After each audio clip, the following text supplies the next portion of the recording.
Après Rêvemaster, Fairy Tail et Eden Zero, je me suis dit qu'il était peut-être temps pour moi de me mettre à jour sur les différentes œuvres de Hiro Mashima. Bonjour à tous les amis, j'espère que vous allez tous et tous bien. Aujourd'hui on se retrouve pour une petite review pour ceux qui connaissent. De toute façon vous avez vu au titre de la vidéo, aujourd'hui on se retrouve pour une espèce de mini review du petit manga d'Hiro Mashima qui s'appelle Mashima Hen, qui est tout simplement un recueil de one shot.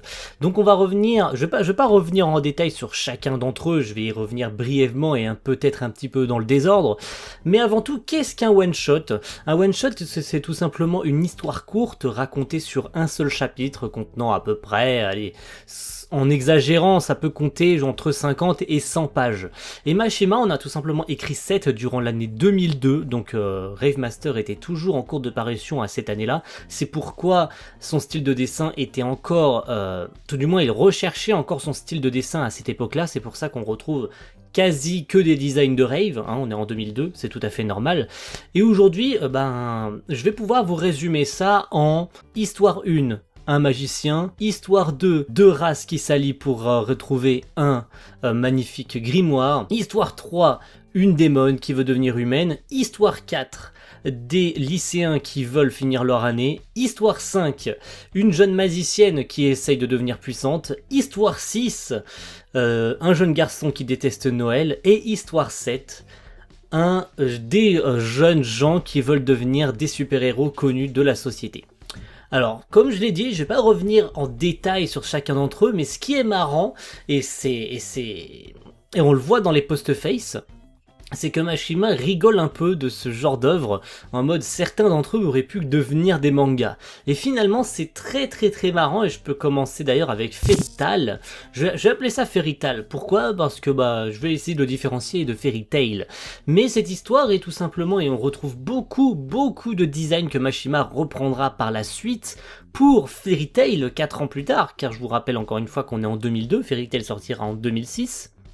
Donc on retrouve beaucoup de ce genre d'histoire là, et on retrouve surtout beaucoup de design. On peut surtout noter le design d'Aquarius, celle de la reine de la race de l'eau.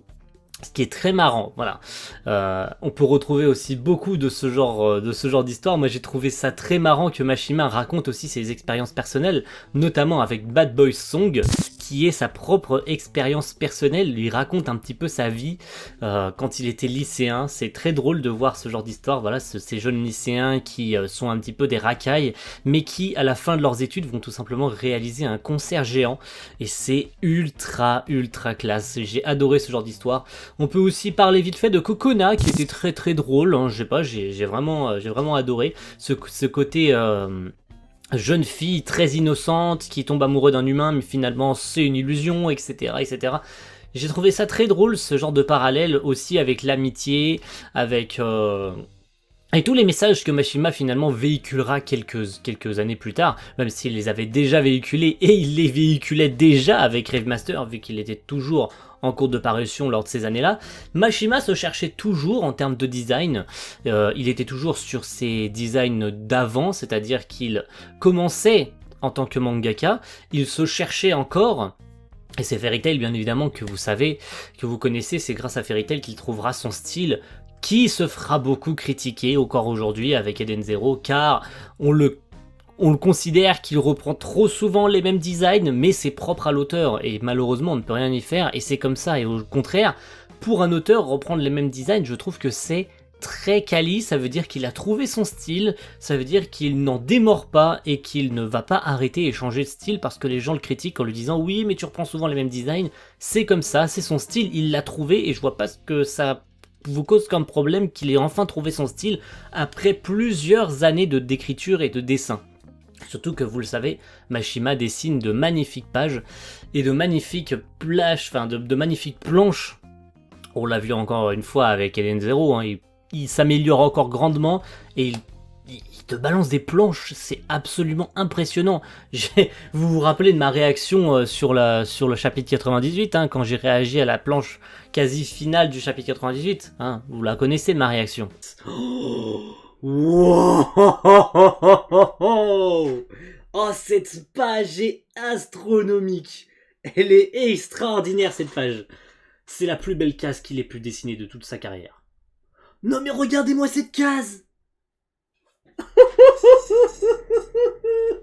Et ben là, c'est pas forcément le cas, malgré que j'ai quand même passé un très bon moment. Je peux aussi parler de Mixture, Mixture qui est l'histoire de 3 jeunes héros qui vont tout simplement se retrouver dans une agence parce qu'ils sont trop mauvais. Voilà, ils vont être recrutés pour devenir des héros et leur but ça va être d'atteindre un taux d'anonymat de 90%, alors que bah ils étaient complètement nuls, c'est-à-dire qu'ils ont été complètement jetés de leur groupe et qu'ils vont se retrouver à 3, ils vont se retrouver à être entraînés et ils vont grandir au fur et à mesure du chapitre. C'est très marrant comment en 60 pages on arrive à te foutre autant de hype alors que c'est une mini-histoire, mais c'est une histoire racontée très rapidement, il y a un début, un milieu et une fin et tout ça arrive à te faire sourire tout du long, tu te dis waouh, ça c'est une magnifique conclusion.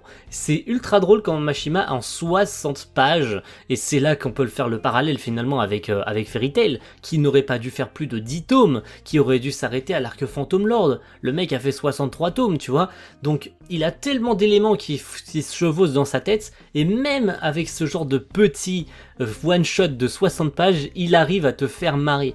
J'ai oublié vite fait de parler du chapitre 3.5 qui est entre guillemets les aventures de Plou. Je l'ai un peu sauté parce que ça me faisait un peu chier les aventures de Plou. Qu'est-ce que c'est les aventures de Plou? C'est tout simplement un chapitre où tu commences et en fait c'est comme un jeu de société, vous voyez? C'est comme un jeu où tu suis une piste, c'est-à-dire que case 1, on te dit voilà, on arrive devant là, si tu veux aller là, va à la case 2, si tu veux aller là, va à la case 3, et je crois il y a genre 150 cases ou un truc dans le genre, c'est toute une histoire qui se suit en mode veux-tu entrer dans le château? Si tu entres dans le château, va à la case 24, si tu rentres pas dans le château, va à la case 12, tu vois? Et ça crée une histoire au fur et à mesure que tu lis les cases et que tu suis les cases, t'arrives à une conclusion. Ça m'a un peu fait chier, j'aime pas trop ce genre d'histoire, donc finalement j'ai un peu drop ce chapitre, il est pas forcément nécessaire. Donc c'est très marrant de voir en 4 chapitres, enfin plutôt en 7, bon on va dire 8, allez, en abusant un petit peu, même si je compte pas le 3.5, il y a 7 chapitres officiels sur Mashima N. Je trouvais ça très drôle qu'ils se cherchaient encore, mais que sur certains d'entre eux, encore une fois, je peux prendre aussi Magician qui était très très drôle. J'ai passé un très bon moment aussi devant Magician. C'était très sympa et j'ai passé un très bon moment, tout simplement. Si vous avez aussi des avis à me donner par rapport à Mashima N, bah, n'hésitez pas dans la description. Voilà, je voulais pas revenir sur chacun d'entre eux, je peux revenir aussi sur Magic Party, qui était très sympa aussi. Magic Party, sur cette jeune fille un petit peu arrogante, cette jeune fille qui casse un peu les couilles en mode ouais putain mais elle va arrêter elle de se plaindre tout le temps etc. Et finalement elle comprend qu'elle a fait une bêtise, un peu comme Kokona finalement, qui est un petit peu l'opposé. Enfin, les deux histoires se ressemblent beaucoup. Mashima le dit d'ailleurs à la fin de Magic Party que c'était un petit peu une copie de Kokona. Bon, c'était un petit peu pareil, sauf que là c'était une humaine, pas une magicienne. Mais il avait fait un petit peu le parallèle avec Kokona, c'était très marrant. Mais voilà, j'ai passé un très bon moment. Bon, Xmas Heart aussi, qui était assez drôle, ce jeune garçon qui aime pas Noël, qui finalement ne veut plus devenir Père Noël parce que il s'en fout complètement de Noël. Lui, ce qu'il veut, c'est quand Noël arrive, se barrer chez le monde chez les hommes, chez le monde des humains. En oubliant complètement sa tâche de Père Noël, finalement il va sauver complètement tout le monde et voilà, il va avoir l'étoffe pour devenir un magnifique Père Noël. Voilà, merci à tous d'avoir suivi cette espèce de mini review de Mashima N. La prochaine vidéo des œuvres de Mashima, car je vous ai demandé de voter, hein, si vous vous en rappelez, je vous ai demandé de voter et à 53% c'est Monster Soul qui gagne. Donc je lirai probablement Monster Soul en premier et Monster Hunter Rage en deuxième. Et donc la prochaine vidéo sur les œuvres de Mashima sera donc probablement sur Monster Soul. Merci à tous, et on se retrouve pour une prochaine vidéo. Salut tout le monde, ciao, bye.